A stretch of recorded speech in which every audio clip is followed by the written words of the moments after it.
Sénégal, bonjour, Warfeigne. Voilà ce qu'il allait de dire en lisant Tribune quotidienne ce matin. Le journal du groupe des médias, en tout cas de nous apprendre, Waly Diouf Bodian, Waly Diouf Bodian révèle le plan de liquidation de l'opposition. Vous le déconnez? Wallahi talaï. Bon, il est question pour Tribune quotidienne de nous renseigner de la dissolution de l'APR, du Conseil constitutionnel, de l'OFNAC, l'attaque des Koulouda et entre autres actes visant à effacer totalement, pour ne pas dire complètement et voire carrément ce qui n'arrange pas. Alors là, pas du tout, Pastef et Patriote. Bon, Waly Diouf Bodian révèle le plan de liquidation de l'opposition, informe Tribune quotidien. Le journal du groupe des médias en veut pour preuve ce qu'il a dit à haute et intelligible voix, à savoir l'APR ne doit plus, alors là, plus du tout exister dans le paysage politique au Sénégal. L'APR ne doit plus exister dans le paysage politique au Sénégal. Au nom de qui ou de quoi? Quoi qu'il en soit, le Conseil constitutionnel et l'OFNAC doivent être dissous le plus rapidement possible. Waly Diouf Bodian Dixit, nous livre Tribune quotidien. Hey Waly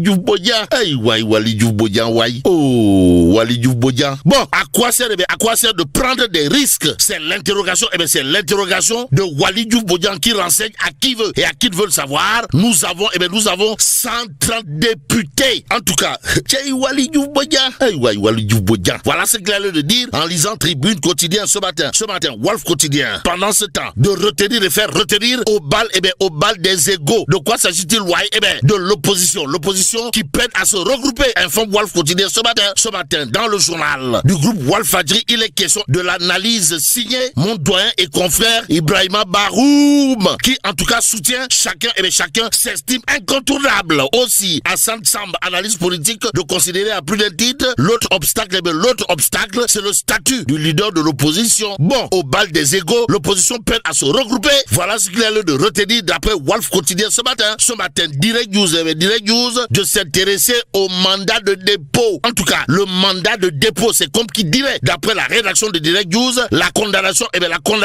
avant le jugement. Que retenir, bien entendu, sur ce point? Sinon, ce que relève la rédaction de Direct News, à savoir la présomption d'innocence, pilier de l'état de droit, est souvent bafoué, pour ne pas dire foulé au pied par le mandat de dépôt conçu pour garantir la disponibilité de l'accusé et préserver l'ordre public. Ce mécanisme se transforme trop souvent en sentence anticipée, plongeant des justiciables dans un univers carcéral avant leur jugement. Note bien entendu Direct News ce matin, dans le journal, il est question bien entendu du mandat de dépôt, considéré à plus d'un titre comme la condamnation avant le jugement. Et ce que juge important la rédaction de Direct News, c'est d'expliquer également l'impact est dévastateur. Perte d'emploi, stigmatisation sociale et marginalisation. Bon, des familles deviennent le quotidien de ces individus. La médiatisation des affaires accentue encore ce drame en transformant l'opinion publique en tribunal populaire. D'après Direct News, à lire dans le journal piloté par Pape Diogoy Faye ou le super lion de Ngekor. Accusés avant d'être jugés, ces personnes placées sous mandat de dépôt subissent une double peine sociale et psychologique, bien que leur culpabilité n'ait pas été établie. Ce qui paraît établi est à lire à la une de l'As quotidien ce matin. Le journal, en tout cas, de nous apprendre détournement présumé de plus de 600 millions de francs CFA. Maodo Malick Mbaye, ancien DG de l'Adamo, écroué. Limba Diamale. Bon, même s'il est dit Yonou Diam Soarioul, retenons le titre du journal Les Échos, comprenez? Affaire Anamo, Maodo Malick Mbaye, envoyé en prison hier. Et aujourd'hui, il est poursuivi pour diverses infractions, informe Les Échos, favorable ou pas. En tout cas, le journal de renseigner l'ancien DG de l'Adamo a toujours créé son innocence. Bon, il avait même quitté le Maroc pour se rendre au cabinet du juge d'instruction du 3e cabinet. Renseigne toujours le journal Les Échos, le Dakarois quotidien à ce sujet d'indiquer l'ex-DG de l'Anamo cité dans une affaire de 600 millions de francs CFA. Maodo Malick Mbaye, puisque c'est de lui qu'il s'agit, tombe. Renseigne en tout cas le Dakarois quotidien. Restons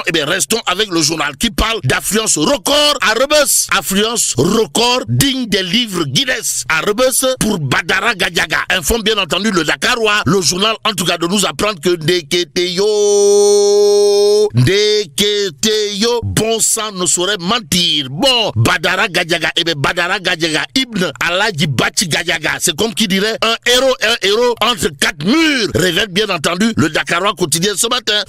Le journal en tout cas d'ajouter, privé de liberté, le chroniqueur réside avec ardeur dans la mémoire collective. Aussi aussi. Il reçoit tellement de visites, c'est-à-dire des rats de marée, pour ne pas dire des razzias. Voilà ce que retient et fait retenir le Dakarois quotidien par rapport aux visites de Badara Gadiaga. Badara Gadiaga, Ibn Aladji Bachi Gadiaga, reçoit tellement de visites que désormais, seuls les membres de sa famille sont autorisés à le voir, informe bien entendu le Dakarois quotidien avant d'ajouter: la prison ne brise pas, alors là, pas du tout.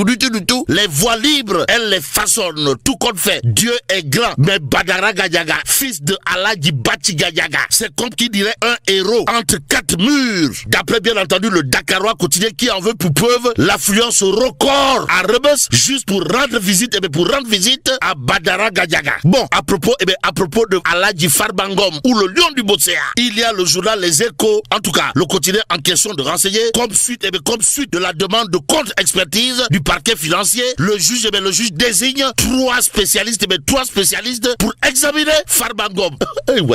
Trois spécialistes, diam. Voilà ce qu'il a lieu de dire à ce sujet. En tout cas, il s'agit d'un cardiologue, un urologue et un endocrinologue, renseigne Les Échos. Bon, le journal de nous apprendre et pourtant, le professeur Alassane Mbaye avait été désigné par le juge lui-même. En tout cas, Sawai, Aladji Farbangom ou le lion du Bocéa, c'est comme qui dirait autre chose. Surtout que, d'après le journal Les Échos, l'éminent professeur, comprenez Alassane Mbaye, avait conclu que son état ne s'accommode pas, alors là, pas du tout, avec la vie en prison. Bizarre, vous avez dit bizarre comme c'est bizarre. Le juge qui a désigné aujourd'hui trois spécialistes, histoire d'examiner Farbangom, est le même juge qui avait choisi le professeur Alassane Mbaye pour une contre-expertise médicale. Rappelle tout simplement et tout bonnement le journal Les Échos, d'où notre intérêt de prendre l'Observateur ce matin. Le journal de révéler contre-expertise médicale décisive sur ordre du juge du pôle judiciaire financier, un collège de médecins face au cas Farba. Bon, trois experts pour décider du sort du maire des Agnam en prison. Voilà ce que retient et fait retenir le journal du groupe Futur Média, l'Observateur, l'Obs, en tout cas de noter l'enjeu capital du verdict médical attendu du professeur Gay et des docteurs Mbaye et Gay. Bon, et l'expertise du professeur Alassane Mbaye dans tout ça. Voilà pour l'instant l'interrogation qui s'imposerait. En attendant, passons à source A, qui revient en long et en large sur la circulaire du ministre de la Justice contre désobéissance syndicale de l'entente Sud-Just et UNTJ. Pourquoi faire?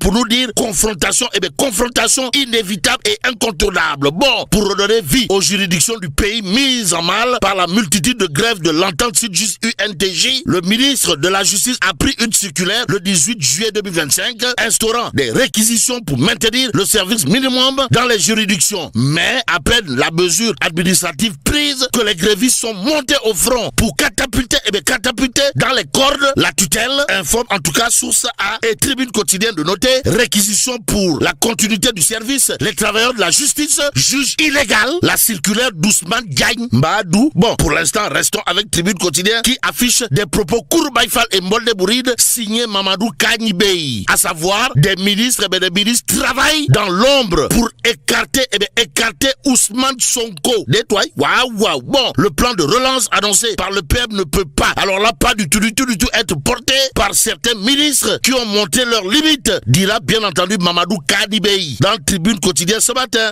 le journal de nous livrer d'autres propos de Sawai Kanibey Mamadou, à savoir remaniement ou pas, le manque de cohésion au sommet de l'État n'est souhaitable ni pour le Sénégal ni pour le pouvoir, car cela détient l'évidence quotidienne en tout cas de barrer ça d'une interrogation, à savoir remaniement ministériel en perspective, agriculture, tourisme, affaires étrangères, intérieur, justice dans le viseur. En attendant, le quotidien de nous livrer une information aux allures de Moutou envoyé dans le Tchaya de monsieur le ministre de l'Agriculture. De quoi s'agit-il, le journal Le Quotidien de noter insécurité alimentaire, pays sous pression. Bon, 8 départements sur 45 sont affectés par les risques alimentaires, informe le quotidien.